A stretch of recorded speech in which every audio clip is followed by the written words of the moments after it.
ओम नमो भगवते वासुदेवाय। इस अध्याय के पहले और दूसरे श्लोक में जिस राज विद्या की महिमा कही गई है, अब आगे के 2 श्लोकों में उसी का वर्णन करते हैं।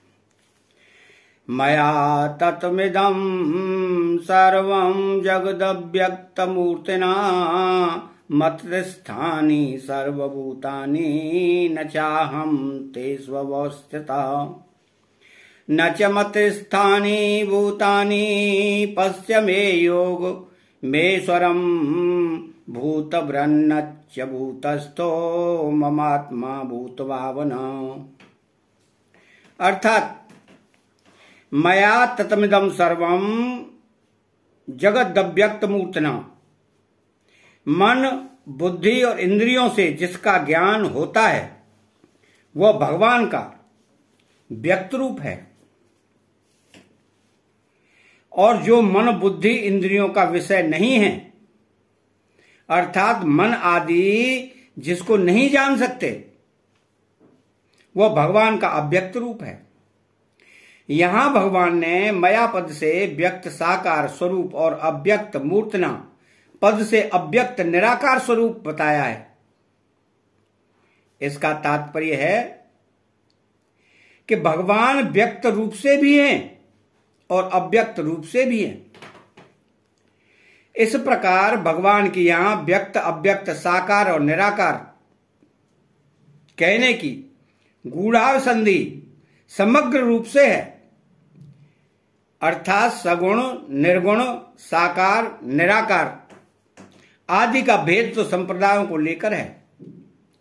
वास्तव में परमात्मा एक है।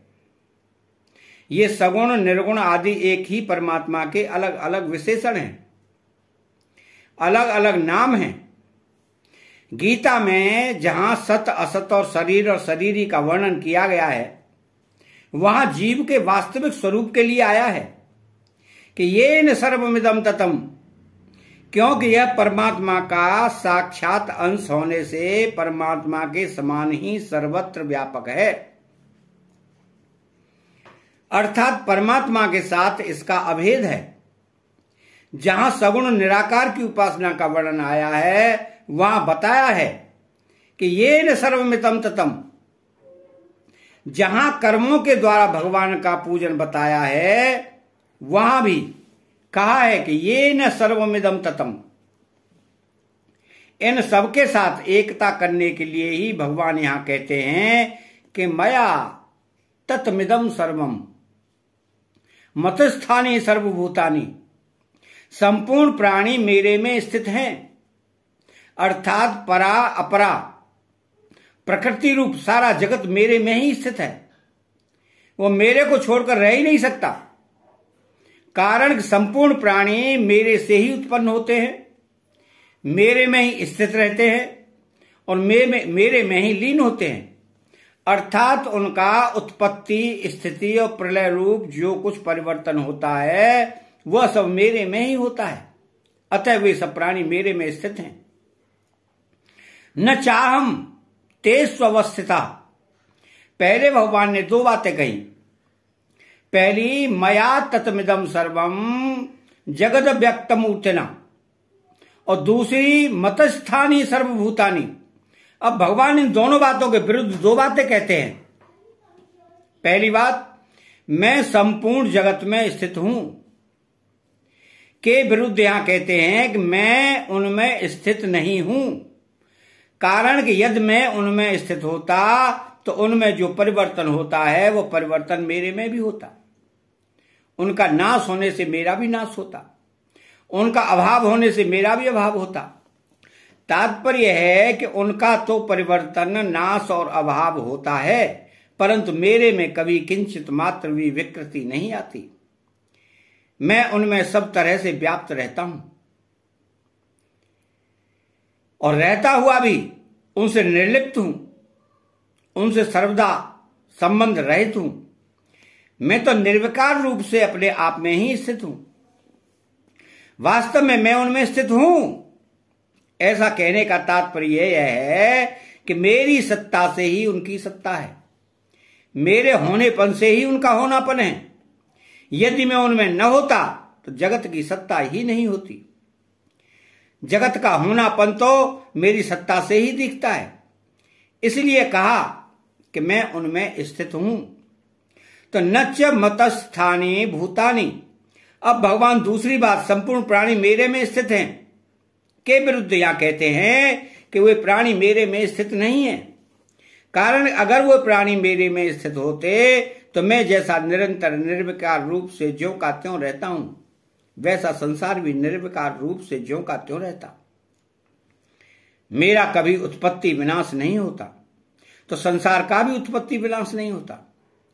एक देश में हूं और एक देश में नहीं हूं, एक काल में हूं, एक काल में नहीं हूं, एक व्यक्ति में हूं और एक व्यक्ति में नहीं हूं। ऐसी परिच्छिन्नता मेरे लिए मेरे में नहीं है। तो संसार में भी ऐसी परिच्छिन्नता नहीं होती। तात्पर्य है कि निर्विकारता, नित्यता, व्यापकता, अविनाशीपन आदि जैसे मेरे में हैं, वैसे ही उन प्राणियों में भी होते। परंतु ऐसी बात नहीं है। मेरी स्थिति निरंतर रहती है और उनकी स्थिति निरंतर नहीं रहती। तो इससे सिद्ध हुआ कि वे मेरे में स्थित नहीं है। अब उपर्युक्त तो विधि पूरक और निषेध पूरक चारों बातों को दूसरी रीति से इस प्रकार समझें कि संसार में परमात्मा है और परमात्मा में संसार है, तथा परमात्मा संसार में नहीं है और संसार परमात्मा में नहीं है। जैसे अगर तरंग की सत्ता मानी जाए तो तरंग में जल है और जल में तरंग है, कारण कि जल को छोड़कर तरंग अलग ही नहीं सकती। तरंग जल से ही पैदा होती है और जल में ही रहती है और जल में ही विलीन हो जाती है। अतः तरंग का आधार, आश्रय केवल जल ही है। जल के बिना उसकी कोई स्वतंत्र सत्ता नहीं है। इसलिए तरंग में जल है और जल में तरंग है। ऐसे ही संसार की सत्ता मानी जाए तो संसार में परमात्मा है और परमात्मा में संसार है। कारण कि परमात्मा को छोड़कर संसार रह ही नहीं सकता। संसार परमात्मा से ही पैदा होता है और परमात्मा में ही रहता है और परमात्मा में ही लीन हो जाता है। तो परमात्मा के सिवाय संसार की कोई स्वतंत्र सत्ता नहीं है।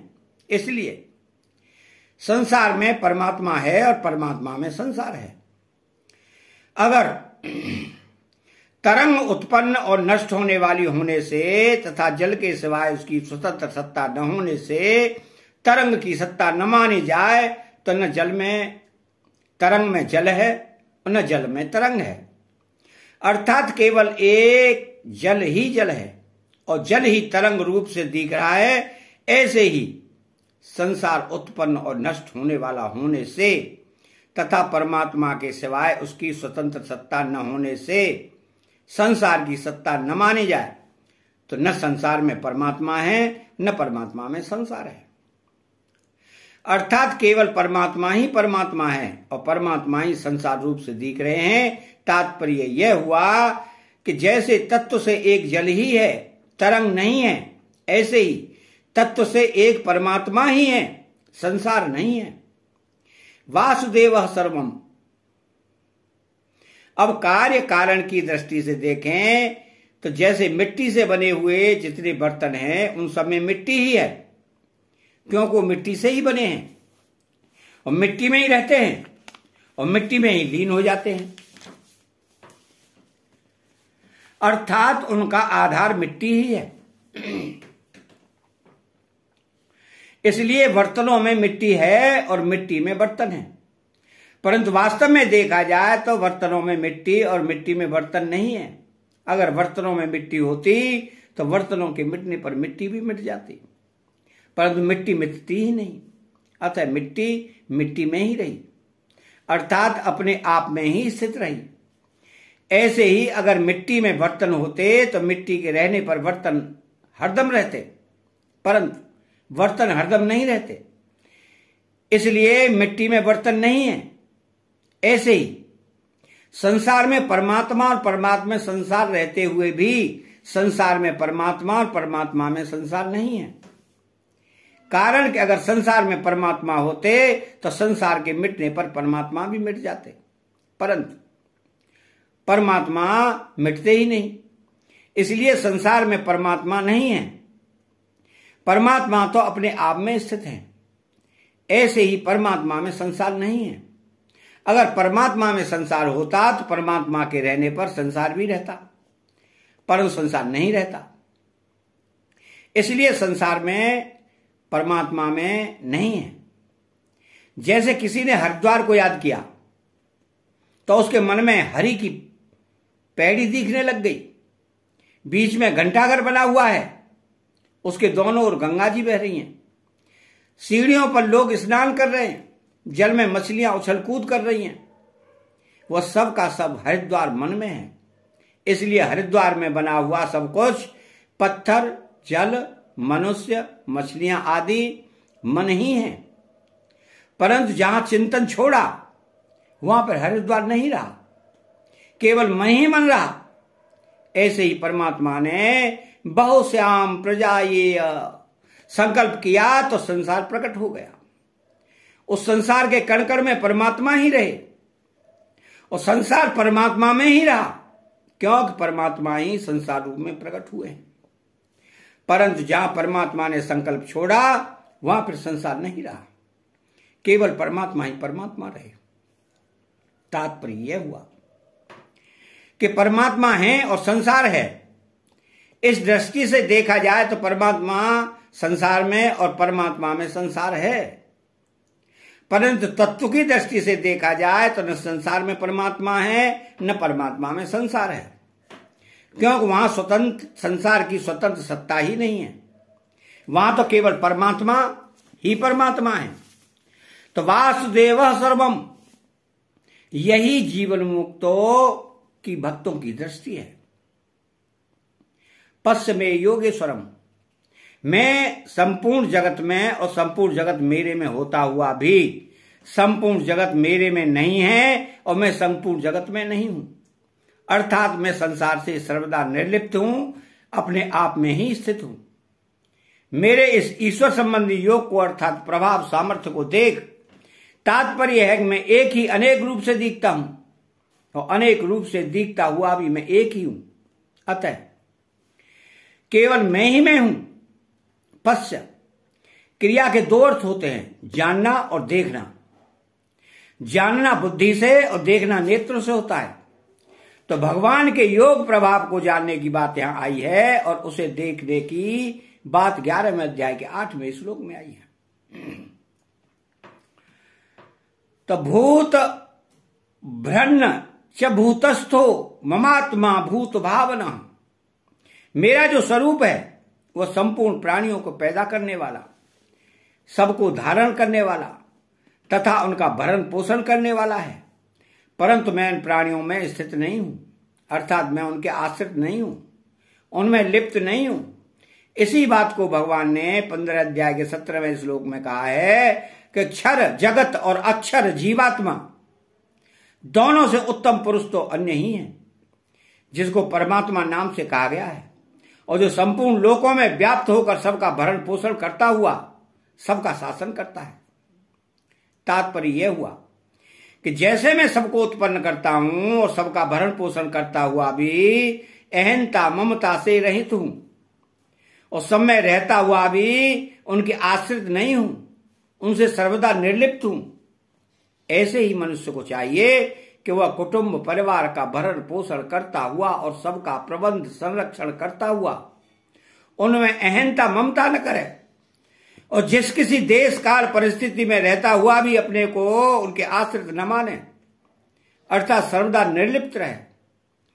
भक्त के सामने जो कुछ परिस्थिति आए, जो कुछ घटना घटे, मन में जो कुछ संकल्प विकल्प आए, उन सब में उसको भगवान की ही लीला देखनी चाहिए। भगवान ही कभी उत्पत्ति की लीला, कभी स्थिति की लीला, कभी संहार की लीला करते हैं। यह सब संसार स्वरूप से तो भगवान ही स्वरूप है और उसमें जो परिवर्तन होता है वो सब भगवान की ही लीला है। इस तरह भगवान और उनकी लीला को देखते हुए भक्त को हरदम प्रसन्न रहना चाहिए। अतः चैनल को सब्सक्राइब करें, बेल आइकन घंटी को दबाएं और कमेंट बॉक्स में जय श्री कृष्णा लिखें। बोलो जय श्री कृष्णा।